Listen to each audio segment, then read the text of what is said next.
अस्सलाम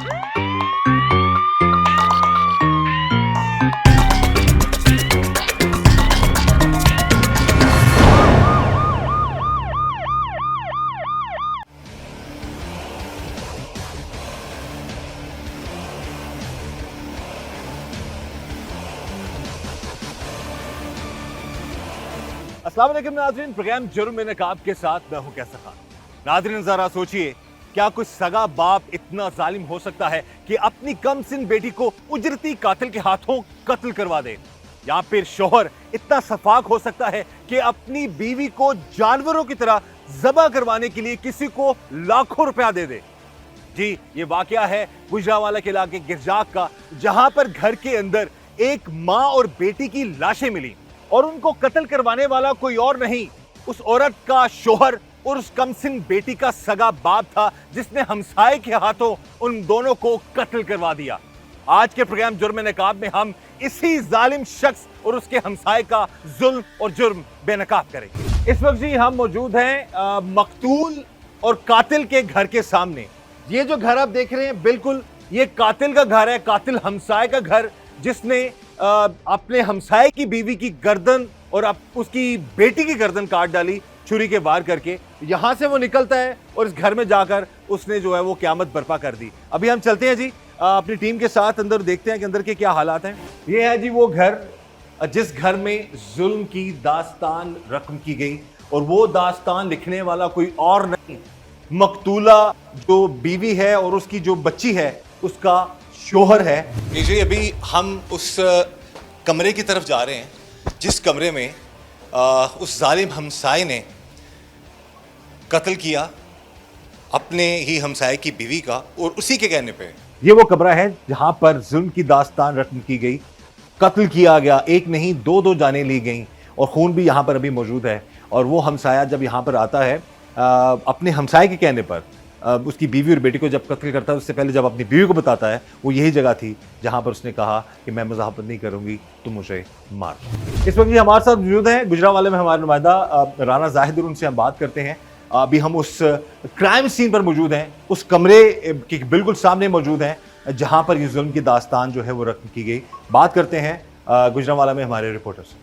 अच्छा, ये 27 अप्रैल को गुजरांवाला पुलिस को एक कॉल मसूल होती है कि घर के कमरे के अंदर से माँ बेटी की गला कटी हुई जो लाशें हैं वो मिली हैं। इतला मिलने के बाद जब गुजरांवाला पुलिस जो बिल्कुल करीबी है, चंद कदम के फासले पर गिरजाक पुलिस, वो यहाँ पर पहुँचती है, जिसके बाद एसपी सिटी यहाँ पर पहुँचते हैं, और वाक़े के फौरी बाद ही सीपीओ गुजरांवाला जो है वो खुद यहाँ पर आते हैं।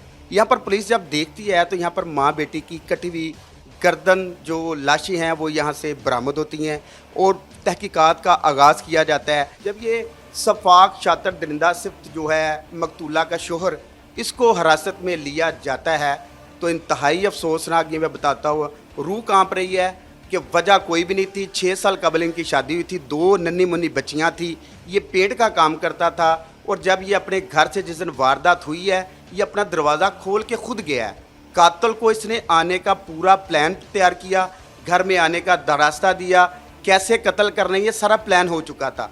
और गुजरांवाला पुलिस ने बहुत ही कलील वक्त में, एक गुजरांवाला पुलिस का एक चैलेंज केस था ये, जिसके बाद पूरे गुजरांवाला की जो फ़ज़ा थी वो सोगवार तो थी, साथ ही शदीद खौफ और रस पाया जा रहा था। सिर्फ 12 घंटे के अंदर गुजरांवाला पुलिस के ये काबिल अफसरान जो हैं, इन्होंने ना सिर्फ सफाक दरिंदे शूटर जो उजरती कातिल भी है उसको पकड़ा, बल्कि उसका जो मास्टरमाइंड था शोहर गुलाम मुस्वा, उसको भी गिरफ्तार कर लिया। ये वो जगह है वो जो आपको दिखा रहे हैं कि जो उन्होंने बनाई थी, एक छोटा सा सरिया इन्होंने तोड़ा हुआ है ताकि ये लगे कि यहाँ से वो शख्स कोई आया है और बाहर से आके कोई मार के चला गया है।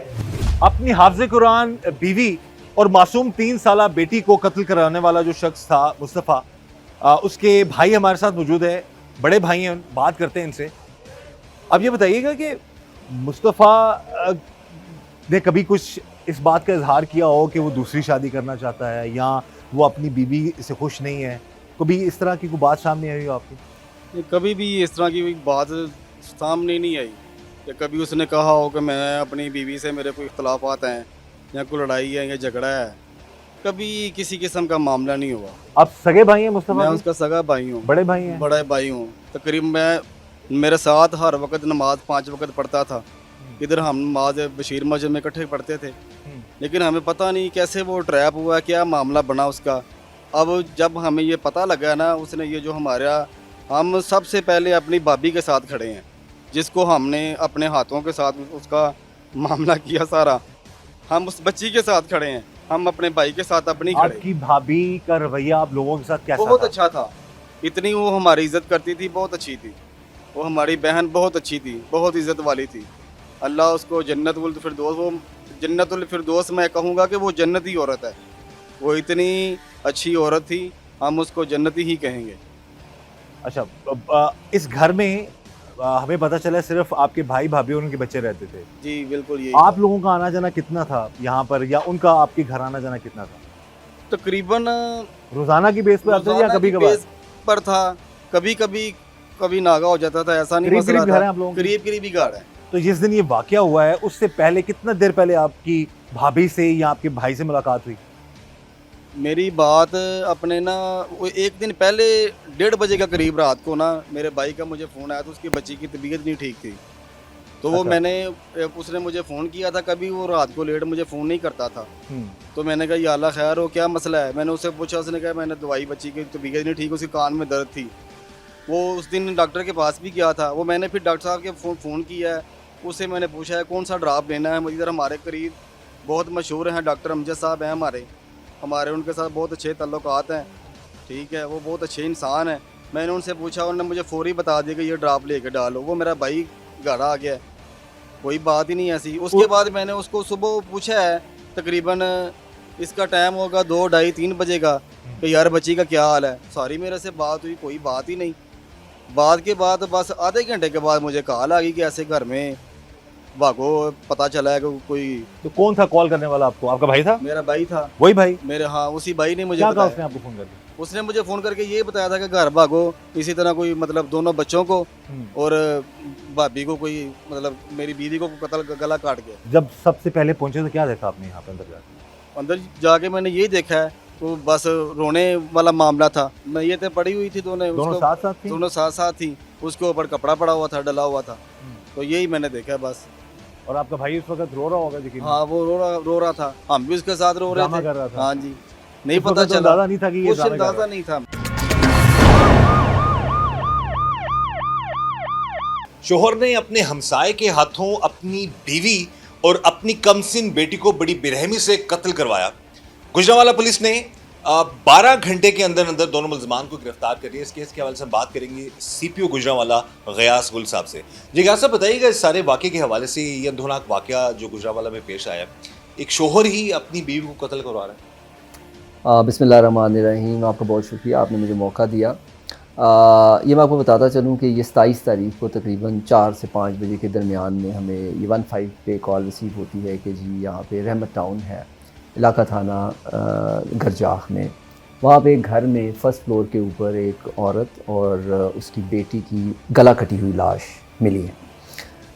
ये एक इंतहाई अलार्मिंग था। आपको पता है कि जिस तरह हमारा शहर है और उसमें खौफ व हरास फैल गया कि खातून और बच्ची का जो है वो गला काटा गया है। मैं ख़ुद मौके पर पहुंचा, हमारी टीम वहाँ पे पहुंची और हमने रिस्पॉन्ड जब किया तो हमने देखा कि वो एक फ़र्स्ट फ्लोर के ऊपर एक स्टोर नुमा कमरा था जिसमें इंतहाई पीसफुल तरीके से औरत की और बच्ची की लाश पड़ी हुई थी। ब्लीडिंग भी वहीं पे थी, सारा खून भी वहीं पे था और किसी किस्म की स्कफल नहीं थी। उससे हमें ये शक पड़ा कि ये कोई इनसाइडर या कोई नोन पर्सन है, क्योंकि या इंटॉक्सिकेटेड भी हो सकता है कि बेहोश करके किसी ने मारा हो, क्योंकि वो इस तरह का सीन नहीं था कि आप जब जाते हैं फिर मज़ाहमत होती है, आपने छुरी मारनी है, ज़ाहिर है कट्स आते हैं, हमारी जो तफ्तीशों में हम अक्सर देखते हैं। तो हमें पता चला कि ये है। मैंने और हमारी टीम ने हस्बैंड को, ज़ाहिर है वो उस वक्त काफ़ी जिस तरह डिस्टर्ब होते हैं, तो उसने कहा जी कि ये मैं तो सुबह घर से 8 बजे के करीब घर से निकल गया था और ये जो है ऊपर से हमारी एक ग्रिल कटी हुई है, वहाँ से मुल्ज़िम आया है। और फिर ये मेरे लिए भी एक अलार्मिंग था, क्योंकि हमने जब ग्रिल को देखा तो वहाँ से बंदा गुजरने का चांस नहीं था। हमने उसको चेक करना शुरू किया तो हमें पता चला कि वो वाकई 8 बजे घर से निकल गया था। हमने पोस्टमार्टम रिपोर्ट भी देखी और एंटिसिपेट ये किया कि टाइम सिंस डेथ जो है वो हम देख लें कि कितना पहले का है। और हम ये सोचते थे कि शायद इसको सोते में इसने कोई बेहोशी की दवाई दे के ना मार के निकल गया हो। हमने जब तफ्तीश की, बंदों को जो उस गली में से गुजर रहे थे उनको इंटेरोगेट किया, तो उसमें एक दूध वाला हमारे सामने आया और दूध वाले ने आके बताया कि जी मैंने तो 11 बजे वहाँ पे दूध दिया। अच्छा। और उस वक्त वो औरत ज़िंदा थी। ये हमारे लिए एक नया टर्न आ गया इन्वेस्टिगेशन में कि ये तो उस वक्त लाइव थी जब वो घर से निकल गया और घर में वापस आना भी खावंद का साबित नहीं हो रहा था। ठीक। फिर हमने ये किया कि हमने इलाका जात में जितने कैमरा जात थे उसको क्लोज़ किया और देखा कि उस गली और या उस डायरेक्शन में कितनी मूवमेंट है लोगों की। उस 2 घंटे में 1 बजे से लेकर 3 बजे तक जो हम एंटिसिपेट कर रहे थे कि दूध वाले के जाने के बाद, और जो फर्स्ट रिस्पॉन्डेंट भी जो था वो इसी ने फ़ोन करके अपने भाभी को कहा था कि मैं घर फ़ोन कर रहा हूँ, उठा नहीं रहा, आप जाके चेक करें। अच्छा, अपने सारे मामलात वो सेटल कर रहा था, सबूत जी, पक्के कर रहा था कि मैं बाहर हूँ। फ़ोन कर रहा हूँ, जाके चेक करें। तो वो जब पहुंची तो उसने इसकी भाभी फर्स्ट इन्फॉर्मर थी कि जी वो पहुंची तो डेड बॉडीज़ पड़ी हुई। एक बच्ची जो थी वो नीचे सोई हुई थी, वो बच गई। अच्छा, खैर हमने जब उसको क्लोज़ किया बंदों को, तो उस 2 घंटे के दरमियान में हमें जितने बंदे नज़र आए वो हमने फिर शाम में तफ्तीश करनी शुरू की। उसमें हमें एक आदमी ऐसा नज़र आया जो एक मूवमेंट में उसी इलाके का एक ड्रेस पहन के निकलता है, वापस जाता है और फिर दूसरी दफ़ा कपड़े चेंज करके आता है। अच्छा। वो हमारा उस वक्त प्राइम सस्पेक्ट बन गया। उसको फिर तकरीबन हमने रात को 3-4 बजे जाके उसको क्लोज़ किया और क्लोज़ करने के बाद हमने फिर इंटेरोगेशन शुरू की और इंटेरोगेशन करते करते बाकी लोगों के साथ आखिर में उसने सुबह कन्फेस किया कि जी मैंने ही ये काम किया है और मैंने हस्बैंड के कहने पे किया। एक जालिम शख्स ने अपनी हाफ़िज़े कुरान बीवी और अपनी 3 साला मासूम बेटी को अपने ही हमसाये के हाथों बड़ी बेरहमी से कत्ल करवा दिया। कुछ सोच भी नहीं सकता कि इतनी नेक और अच्छी बीवी के साथ कोई इतना बड़ा जुल्म कर सकता है। इस वक्त हमारे साथ मौजूद हैं मकतूला के ये ताया लगते हैं और मासूम बच्ची के ये नाना लगते हैं। उनसे हम बात करते हैं। सबसे पहले जी बड़ा अफसोस है हमें जो जुल्म हुआ आपकी भतीजी के साथ, आपकी नवाजी के साथ। इस सारा मामला बताइए कि इस हद तक बात जो पहुंच गई अचानक ही उसने कत्ल करवा दिया, इससे पहले कोई ऐसा झगड़ा, कोई लड़ाई, कोई आपस में इख्तलाफात कभी आप लोगों के सामने आए? बिस्मिल्लाहिर्रहमानिर्रहीम। मोहतरम 27 अप्रैल तकरीबन 2 बजे के करीब हमें इतला मिलती है कि मेरे घर फ़ोन करके देखो, कोई फ़ोन नहीं उठा रहा। हमारा दामाद हमें फ़ोन कर रहा है कि मेरे घर पर फ़ोन करके देखो कि मेरी घर वाली फ़ोन नहीं उठा रही। तो जब मसाले हमें पता चलता है कि बार बार हमें कहा जा रहा है, तो मेरे भाई मोहम्मद सलीम साहब जो कि बेटी के वालिद साहब हैं, वो और उनकी वाइफ आती है कि हम जाकर देखें कि कभी ऐसा फ़ोन इसने किया नहीं, अब क्यों कर रहा है। जब आके इन्होंने देखा तो दरवाजे पे एक शख्स खड़ा था, वो कह रहा बाहर रहें, अंदर कोई कत्ल हो गया है। इससे पहले कभी आपको लगा कि आपका जो दामाद है आपको उसके दिल में कुछ खोट है, वो इस तरह कर सकता है? ये पूरा आपको ये हम उस पर इतना इत्मीनान करते थे, वो भी हाफ़िज़ कुरान था, नमाजी था। अच्छा।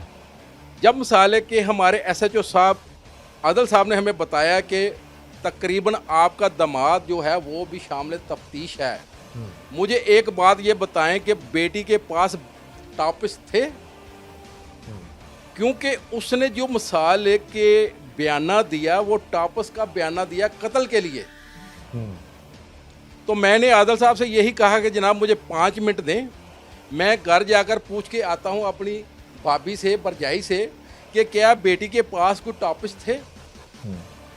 जब उन्होंने मैं घर जाकर अपनी भाभी से पूछा तो उसने कहा कि उसके पास टापस थे। जब मिसाले पता चला कि टापस वाकया ही इस कत्ल के लिए दिए गए, तो हमें मिसाले के आदल साहब ने बताया वो मुल्ज़म है। बल्कि मेरा भाई उस वक़्त भी नहीं मान रहा था, बल्कि जिस वक़्त DSP साहब, आदल साहब और तफ्तीशी साहब ने हमें कमरे में बैठाकर उसको नकाब पहनाकर हमारे सामने इकरार जुर्म करवाया, यानी कि वो खुद इकरार जुर्म किया कि मैंने इसको कत्ल के लिए, अपनी बीवी के लिए कत्ल के लिए इसे ढूंढा था और ये साथ पैसे भी दिए, 1.5 लाख में उनका कमिटमेंट हुई थी। आपके दामाद ने अपने हमसाये के थ्रू ये काम करवाया? हमसाये से ये काम लिया। और जब उनका मिसाले के चेहरे से पर्दा हटाया गया तो मेरे भाई के पाँव के, बल्कि मेरे भी पाँव के नीचे से ज़मीन निकल गई। जिसको हम फरिश्ता समझते थे, आज वो एक दरिंदा हमारे सामने खड़ा है। हम आखिरी लम्हे तक भी मानने के लिए तैयार नहीं थे कि ये आदमी कातिल होगा, मगर उस शख्स ने लबादा शराफत का पहनकर एक जलाद नुमा हमारे सामने खड़ा था, जिसने हमारी बेटी को कत्ल किया, हमारी नवासी को कत्ल किया।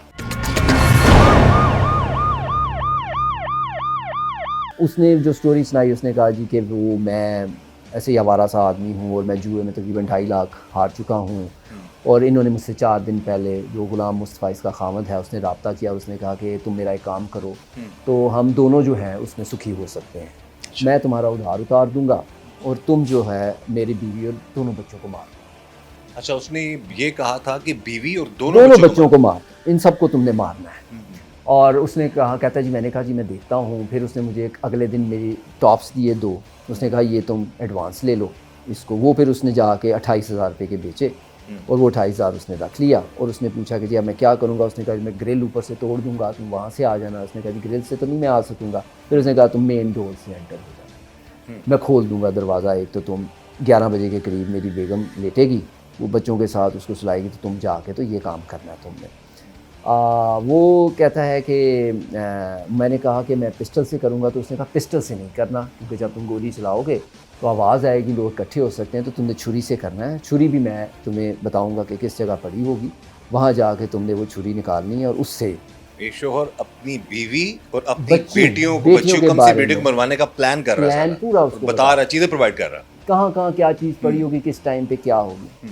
वो कहता है जी कि मैं बाहर वेट कर रहा था, 11 बजे जब दूध वाला दूध दे के निकला है तो मैं साथ ही एंटर हो गया और मैं गया हूँ तो नीचे बच्चे 2 सो रहे थे, ये थी, मैंने इसको ओवर पावर किया, मैं ऊपर ले गया और ऊपर ले जाकर तो मैंने फिर मुझ पर शैतान आ गया और मैंने उसका रेप किया पहले। और रेप करने के बाद फिर मैंने उसको बताया कि भी मैंने तुम्हें अब मारना है, तुम्हारे खामन ने भेजा है। तो वो उस फिर औरत ने कहा कि अगर यहाँ तक बात आ गई तो तुम मुझे अब मार दो, मेरा ज़िंदा रहना बनता ही। और उसने विदाउट एनी रेजिस्टेंस जो है फिर इसने उसका गला काट दिया। यानी कि एक वो शख्स इकबाल जुर्म कर रहा है कि जिस तरीके से उसे रेप किया, रेप करने के बाद उसने बताया जी कि तुम्हारे शोहर ने भेजा है, तो बीवी ने कहा मुझे मार दो। उसने कहा रेप भी हो गया, जो मेरा खावंद है सब कुछ है, तो मैंने अब जिंदा रह के यानी क्या खावंद ने ही भेजा है मारने के लिए, तो मैं बिल्कुल रेजिस्ट नहीं करती, मार ये उसने कहा जी। और उसने कहता है मैंने गला काटा। वही हम कहते थे ना कि इतने पीसफुल तरीके से कैसे हुआ, तो वो खुद ही उसने विड्रॉ कर गई कि मैं अब कोई रेजिस्टेंस नहीं करती, मार। कहता है मैं जब उसको गला काट के मार के नीचे उतर रहा था तो बच्ची एक उठ गई, वो मुझे रास्ते में मिल गई और मुझे जानती थी कि मैं हमसाया हूँ। तो कहता फिर मैंने उसको कहा कि आओ तुम्हारी मामा ऊपर बुला रही है, तो उसको भी जाके कमरे में मैंने सांस लगा के ज़िबा कर दी।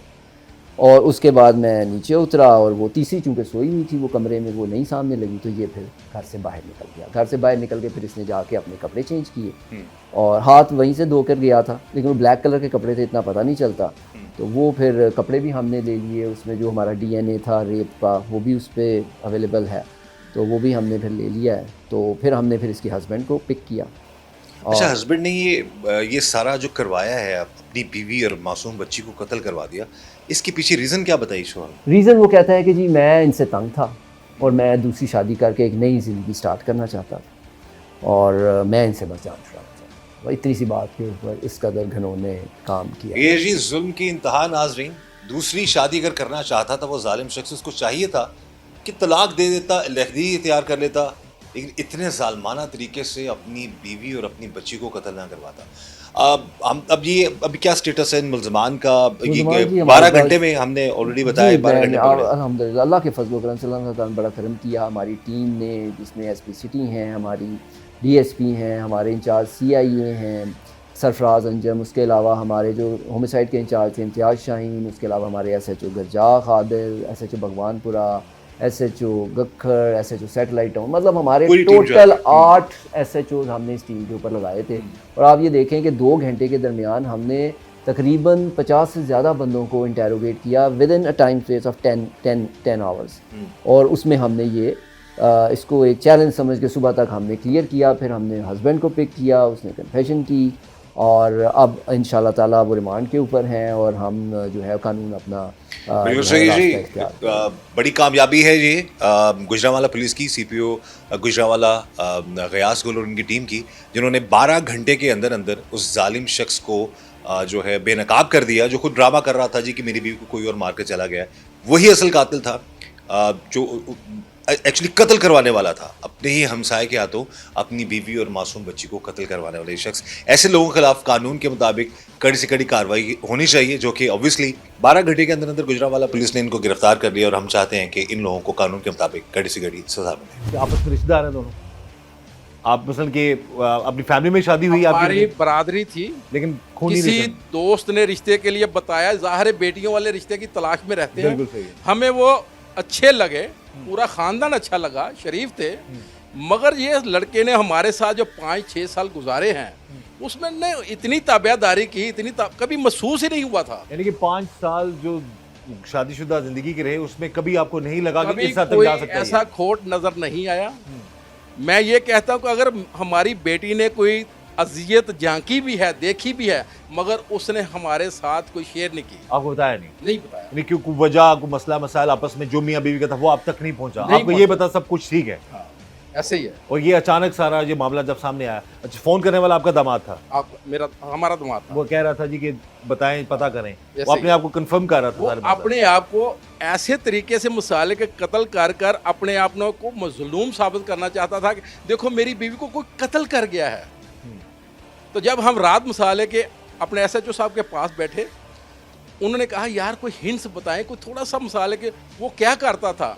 तो मेरे भाई ने मसाले मोहम्मद सलीम साहब जो बेटी का बाप है, उसने कहा कि हमारी मसाले के हमारे दामाद के साथ कभी कोई झगड़ा या नचाकी पैदा नहीं हुई, मगर मेरी बेटी कहती थी कि जो हमसाए हैं इनका तरीका कार और इनका बैठना उठना अच्छा नहीं है। जब ये बात हमारे SHO साहब ने सुनी, ये उसी वक्त इन्होंने ऑर्डर दिया कि हमारे साथ जितने भी ये थे अपने मुलाजमीन ले गए और उन्हें गिरफ्तार करके ले आए। ये चीज सामने आई है कि बीवी को तो उसने कत्ल करवा दिया और बेटी को भी कत्ल करवाया, आप तक क्या बात पहुंची? हमारे तक ये बात पहुंची कि जब मसाले उसने हमारी बेटी को कत्ल किया तो वो बच्ची जाग गई, दोनों बच्चियां सो रही थी, क्यों वो साथ वाला हमसाया था। उसने सोचा कि इस बच्ची ने देख लिया, कल को ये बता देगी कि फलां आदमी था, या 3 साल की बेटी थी, हालांकि बता भी नहीं सकती थी, मगर उसके जहन में आया कि इसको भी कत्ल कर दो। उसने कहा कि मैंने अपनी मामा के पास जाना, मामा कह रही थी, उसने कहा आओ तुम्हें तुम्हारी मामा के पास ले जाऊँ। ऊपर जाकर उसकी मामा के पास ही करीब उसने ज़िबा कर दिया उस बच्ची को पहले वालदा को, आपकी पहले बच्ची के ऊपर लेके उसकी गया माँ वो? को, फिर उसकी बच्ची को ज़िबा कर दिया। और यकीन जाने इतना खून की होली खेली, कभी किसी जानवर को भी ज़िबा किया जाए, इस तरह का मंजर देके मैं कहना जिस इंसानियत को ज़िबा किया गया, इंसान उसके रूह कंडे और हर चीज़ वो मुरझा जाता था। ये मेरे सामने क्या आ गया, इस कदर अजियतनाक वो मंजर था कि जिस तरह मसाले के उन्हें ज़िबा किया गया। वालदैन के लिए ये बड़ा कहते हैं ना कि तकलीफ दे लम्हा होता है जब उनकी औलाद के साथ कुछ ऐसा सानेहा हो जाए। गुजरांवाला में जो वाकया पेश आया, इसने दिलों को लर्जा के रख दिया है। एक शोहर ने अपने हमसाये के हाथों ही अपनी बीवी और अपनी मासूम 3 साला बेटी को कत्ल करवा दिया। इस वक्त हमारे साथ मौजूद हैं उस मकतूला जो खातून है, उनके वालिद हैं ये, और जो मासूम बच्ची है उसके नाना है, से बात करते हैं। सबसे पहले जी बड़ा अफसोस है, अल्लाह ताला आपको सब्र दे, हिम्मत दे। अच्छा, आपको कभी इस चीज़ का अंदाज़ा था कि ये शख्स इस हद तक जा सकता है? अंदाज़ा कि साडे मुआशरे च जो साडा एक तरीकाकार है ना, ਜਿਹੜਾ 5 वक्त ਦਾ ਨਮਾਜ਼ੀ है, दाढ़ी रखी है, टोपी पाई है, ਅਸੀਂ ਅਕਸਰ ਉਹਦੇ ਤੇ ਇਤਮਾਦ ਕਰਨੇ ਆ ਕਿ ਅੱਛਾ ਇਨਸਾਨ ਹੈ, ਨਮਾਜ਼ੀ ਪਰਹੇਜ਼ੀ ਇੱਕ ਇਨਸਾਨ ਹੈ, ਤੇ ਉਹ ਇਸ ਬਣਾ ਤੇ ਅਸੀਂ ਉਹਨੂੰ ਅੱਛਾ ਹੀ ਗਿਣਿਆ ਸੀ। ਔਰ ਸਾਡਾ ਤਾਬੇਦਾਰ ਵੀ ਬੜਾ ਸੀ, ਹਰ ਗੱਲ ਤੇ ਆਮੀਨ ਕਹਿਣਾ। ਸਾਡੀ ਬੱਚੀ, ਮੈਂ ਬਾਜ਼ਕਾਤ ਬੱਚੀ ਨੂੰ ਪੁੱਛਦਾ ਰਹਿਣਾ ਨਾ ਕਿ ਬੇਟਾ ਤੂੰ ਆਪਣੇ ਘਰ ਕੋਈ ਪਰੇਸ਼ਾਨੀ ਤੇ ਨਹੀਂ, ਉਹਨੇ ਕਹਿਣਾ ਕਿ ਨਹੀਂ ਅੱਬੂ ਜੀ ਮੈਨੂੰ ਕੋਈ ਪਰੇਸ਼ਾਨੀ ਨਹੀਂ, ਅਸੀਂ ਆਪਣੇ ਘਰ ਠੀਕ ਹਾਂ। ਤੇ ਇਸ ਕਦਰ ਉਸ ਦਰਿੰਦਗੀ ਸਾਨੂੰ ਵਿਖਾ ਦਿੱਤੀ ਹੈ ਕਿ ਮੈਂ ਤੇ ਐਂਡ ਦੇ ਲਮਹਾਤ ਤੀਕਰ ਵੀ ਨਾ ਜਿਹੜਾ ਤਸਲੀਮ ਨਹੀਂ ਸਾਂ ਕਰਦਾ ਆਪਣੇ ਤੁਹਾਨੂੰ ਬਿਲਕੁਲ ਤੌਰ ਤੇ। ਸ਼ੱਕ ਨਹੀਂ ਹੋਇਆ? ਹਾਂਜੀ, ਉਹ ਤੇ ਮੈਨੂੰ ਜਿਹੜੇ ਆਪਣੇ ਸਾਡੇ SHO ਸਾਹਿਬ ਨੇ, ਇਹਨਾਂ ਨੇ ਜਦੋਂ ਮੇਰੇ ਸਾਹਮਣੇ ਖੜਾ ਕੀਤਾ ਹੈ, ਉਹਦੇ ਜ਼ਬਾਨੀ ਜਦੋਂ ਇਹ ਸਾਰੀ ਕਹਾਣੀ ਮੈਂ ਸੁਣੀ ਹੈ, ਤੇ ਫਿਰ ਮੈਂ ਉਹਦੀ ਦਰਿੰਦਗੀ ਜਿਹੜੀ ਹੈ ਨਾ ਤਸਲੀਮ उस ਕੀਤੀ जालिम है। शख्स ने जो चेहरे से कपड़ा पिया ਸੀ, ਹਾਂਜੀ ਉਸ ਟਾਈਮ ਉਹਨੇ ਕੀ ਕਹਾਣੀ ਸੁਣਾਈ, ਕੀ ਦੱਸਿਆ? ਉਹ ਕਿਉਂਕਿ ਉਹ ਤੇ ਜਾਣਦਾ ਨਹੀਂ ਸੀ ਕਿ ਤੁਸੀਂ ਉਹਦੇ ਸਾਹਮਣੇ ਹੋ, ਹਾਂ ਤੇ ਬਿਲਕੁਲ ਤੁਹਾਨੂੰ ਪਤਾ ਸੀ ਕਿ ਉਹ ਤੁਹਾਡੇ ਸਾਹਮਣੇ ਖਲੋਤੇ ਆ। ਜੀ ਜੀ। ਕੀ ਉਹਨੇ ਪੂਰੀ ਕਹਾਣੀ ਸੁਣਾਈ? ਉਹ ਜਿਹੜਾ ਯਾਸਰ ਸੀ ਨਾ, ਉਹਨੇ ਕਿਹਾ ਮੈਂ ਗੋਲੀ ਮਾਰਾਂਗਾ। ਜਿਹੜਾ ਮਸਾਇਆ ਸੀ? ਹਾਂਜੀ, ਮੇਰੇ ਦਮਾਦ ਨੇ ਕਿਹਾ ਕਿ ਗੋਲੀ ਨਹੀਂ ਮਾਰਨੀ ਤਾਂ ਕਿ ਉਸ ਇਲਾਕੇ 'ਚ ਖੜਾਕ ਪੈਦਾ ਹੋਏਗਾ। ਠੀਕ। ਤੇ ਉਹ ਇੱਕ ਤੇਜ਼ਦਾਰ ਆਲਾ ਛੁਰੀ ਉਹਨੂੰ ਉਹਨੇ ਬਤੌਰੇ ਦਿੱਤੀ ਹੈ ਕਿ ਲੈ ਤੁਸੀਂ ਇਹਦੇ ਨਾਲ ਤੁਸੀਂ ਕਤਲ ਕਰ ਰਹੇ ਹੋ, ਤੇ ਦਰਵਾਜ਼ਾ ਖੁੱਲਾ ਛੱਡ ਕੇ ਤੇ ਆਪ ਕੰਮ ਤੇ ਚਲਾ ਗਿਆ। ਇਹ ਸਭ ਕੁਝ ਬਿਆਨ ਕਰ ਰਹੇ हैं कपड़ा पे ਉਹਦੇ ਮੂੰਹ ਤੇ ਤੁਹਾਡੇ ਸਾਹਮਣੇ ਉਹ ਕਰ ਰਹੇ ਹਾਂਜੀ, ਮੇਰੇ ਸਾਹਮਣੇ ਉਹ ਯਾਸਰ ਨੇ ਵੀ ਬਿਆਨ ਕੀਤਾ ਹੈ ਔਰ ਮੇਰੇ ਦਮਾਦ ਨੇ ਵੀ ਬਿਆਨ ਕੀਤਾ। ਅੱਛਾ ਠੀਕ ਹੈ, ਉਹਨਾਂ ਦੀ ਜ਼ਬਾਨੀ ਜਦੋਂ ਇਹ ਕਹਾਣੀ ਮੈਂ ਸੁਣੀ ਹੈ ਤੇ ਫਿਰ SHO ਸਾਹਿਬ ਨੇ ਕਿਹਾ, ਪਹਿਲੋਂ SHO ਸਾਹਿਬ ਨੇ ਆਪ ਸਾਨੂੰ ਸੁਣਾਈ ਹੈ, ਠੀਕ ਹੈ ਫਿਰ ਉਹਨਾਂ ਕਿਹਾ ਜੀ ਤੁਸੀਂ ਇਹਨਾਂ ਦੀ ਜ਼ਬਾਨੀ ਸੁਣੋ। ਠੀਕ ਹੈ ਉਹਨਾਂ ਦੀ ਕਹਾਣੀਆਂ ਸਾਰੇ ਸੁਣੀ ਹੈ ਤੇ ਫਿਰ ਅਸਾਂ ਇਸ ਗੱਲ ਨੂੰ ਤਸਲੀਮ ਕੀਤਾ, ਹੱਤਾ ਕਿ ਉਸ ਮੇਰੇ ਦਮਾਦ ਦਾ ਸਕਾ ਬਹਿਨੋਈ ਵੀ ਮੇਰੇ ਨਾਲ ਬੈਠਾ ਹੋਇਆ ਸੀ, ਉਹਨੇ ਵੀ ਇਸ ਗੱਲ ਨੂੰ ਤਸਲੀਮ ਕੀਤਾ ਕਿ ਇਸ ਬੰਦੇ ਨੇ ਬਹੁਤ ਵੱਡੀ ਗਲਤੀ ਕੀਤੀ ਹੈ, ਇਸ ਕਦਰ ਦਰਿੰਦਗੀ ਕੀਤੀ ਹੈ ਕਿ ਇਨਸਾਨ ਦਾ ਦਿਲ ਹਿਲ ਜਾਂਦਾ ਹੈ। ਠੀਕ ਹੈ, ਉਸ ਦੇ ਬਾਅਦ ਇਹਨਾਂ ਨੇ ਉਹਦੇ ਸਿਰ ਤੋਂ ਕੱਪੜਾ ਜਦੋਂ ਉਤਾਰਿਆ ਨਾ, ਤੇ ਪਹਿਲੇ ਉਹਨੂੰ ਪੁੱਛਿਆ ਕਿ ਜੇ ਤੇਰਾ ਸੁਸਰ ਸਾਹਮਣੇ ਤੇਰੇ ਬਿਠਾ ਦਈਏ, ਕਹਿਣ ਲੱਗਾ ਨਹੀਂ ਉਹਨੂੰ ਨਹੀਂ ਬਿਠਾਣਾ। ਕਹਿਣ ਲੱਗੇ ਕਿਉਂ ਨਹੀਂ ਬਿਠਾਣਾ? ਕਹਿਣ ਲੱਗਾ ਮੇਰੀ ਉਹ ਕਦਰ ਬੜੀ ਕਰਦਾ। ਯਾਨੀ ਕਿ ਤੁਸੀਂ ਉਹਦਾ ਹਾਂ ਬੜਾ ਜ਼ਾਹਰ ਦਮਾਦ ਸੀ ਜਵਾਈਆਂ ਤੁਹਾਡਾ। ਦਮਾਦ ਸੀ ਮੇਰਾ, ਮੈਂ ਦੀ ਕਦਰ ਕਰਨੀ ਤੇ ਉਹਨੇ ਇਹ ਲਫ਼ਜ਼ ਕਿਹਾ ਹੋਵੇ ਤੇ ਇਹਨਾਂ ਕਿਹਾ ਨਹੀਂ ਉਹਨੂੰ ਅਸੀਂ ਤੁਹਾਡੇ ਸਾਹਮਣੇ ਬਿਠਾਣਾ ਤੇ ਤੁਸੀਂ ਜੇ ਸਾਹਮਣੇ ਤੁਹਾਡੇ ਬਹਿ ਕੇ ਕੀ ਕਰੋਗੇ? ਉਹਨੇ ਕਿਹਾ ਜੀ ਮੈਂ ਉਹਦੇ ਕੋਲ ਮਾਫੀ ਮੰਗਾ। ਇਹਨਾਂ ਜਦੋਂ ਉਹਦੇ ਚਿਹਰੇ ਤੋਂ ਕੱਪੜਾ ਹਟਾਇਆ, ਸਾਹਮਣੇ ਮੈਂ ਬੈਠਾ ਸਾਂ, ਉਹਦਾ ਬਹਿਨੋਈ ਬੈਠਾ ਸੀ, ਮੇਰਾ ਭਾਈ ਬੈਠਾ ਸੀ ਤੇ ਇਹ ਟੀਮ ਬੈਠੀ ਸੀ, ਤੇ ਉਹਨੇ ਵੇਖ ਕੇ ਨਾ ਤੇ ਉਹ ਮੈਨੂੰ ਉਹਨੇ ਇਹ ਲਫ਼ਜ਼ ਕਿਹਾ ਕਿ ਤੁਸੀਂ ਨਾ ਮੈਨੂੰ ਮਾफ़ ਕਰ ਦਿਓ। ਮੈਂ ਕਿਹਾ ਤੂੰ ਜ਼ਾਲਮ ਹੈ, ਮੈਂ ਨਰਮ ਦਿਲ ਆदमी ज़रूर हाँ, लेकिन ये तेरी दरिंदगी जेड़ी ना ये माफ़ी के लायक नहीं। और अब यहाँ पर खुद देखिए उस जालिम शख्स को देखिए जो ये कह रहा है इनकी बेटी और इन्हीं की नवासी और अपनी बीवी और बेटी के गले कटवा कर इनसे माफ़ी मांग रहा है कि जी मुझे माफ़ कर दें। ऐसे लोग जो जुल्म की इंतहा करते हैं, गुनाह की इंतहा करते हैं, दूसरों पर जब जुल्म करते हैं तब भूल जाते हैं, लेकिन जब खुद पकड़ होती है तो माफियों पर उतर आते हैं। वैसे लोगों को बिल्कुल भी माफ नहीं करना चाहिए। कानून के मुताबिक इन लोगों को इबरत का निशान बनाना चाहिए ताकि आइंदा कभी भी कोई किसी के साथ ऐसा जुल्म ना कर सके। ये जो वाकया है इसने पूरे इलाके को सोगवार कर दिया है कि एक मासूम बीवी, एक मासूम माँ और बेटी मुर्दा हालत में, उनकी जो लाशें हैं, कटी हुई लाशें घर में पड़ी हुई थी, कोहराम मच गया, गले कटे हुए थे उनके। और जब पता चलता है कि मारने वाला कोई और नहीं, वही शख्स, उसी औरत का खावंद, उसी मासूम बच्ची का बाप, ऐसे जालिमों से अल्लाह ताला सबको महफूज फरमाए। इस दुआ के साथ कि अल्लाह ताला हम सब पर रहम करम और फजल फरमाए, अल्लाह ताला हमें हर तरह और हर किसी के शर से बचाए। मुझे इजाज़त दीजिएगा। अल्लाह।